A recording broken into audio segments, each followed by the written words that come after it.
Впереди океан, командир мой спокоен, безрассудный риск, у него не в чести. Позади караван, я корабль конвоя, и мне нужно свой транспорт домой довести, но мне тесно в строю, им не хочется боя. Я иду пока до юта, в лихорадке дрожу, но приказ есть приказ, я корабль конвоя. Это значит, себе не принадлежу.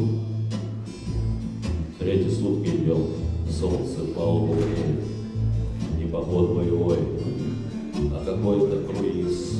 И расслабился транспорт, навалился на леер, что с гражданских возьмешь. Только я не турист, я-то знаю, чего. Тишина это стоит, я готов каждый миг опознать их дозор. Аппарат готовься, я корабль конвоя, я-то знаю, что значит поставить свой борт. Аппарат готовься, я корабль конвоя, я-то знаю, что значит поставить свой борт.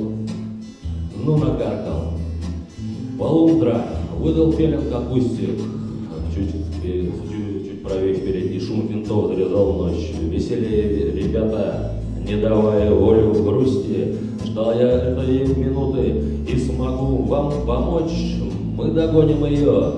Но зачем? Что такое? Почему стоп-машина? Я в дрейфе лежу.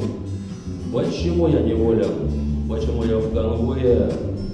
Почему сам себе не принадлежу? Почему я неволен? Почему я в конвое?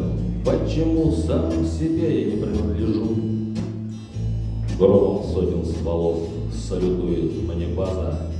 Обознались, наверное, я ведь шел как овца. В море я за врагом не погнался ни разу, и в жестоком сражении не стоял до конца. Но кто спасет мою честь? Кто их кровью умоет? Командир, я прошу, посмотри мне в глаза. И сказал командир: ты корабль конвоя. Мы дошли, значит, этим ты все доказал.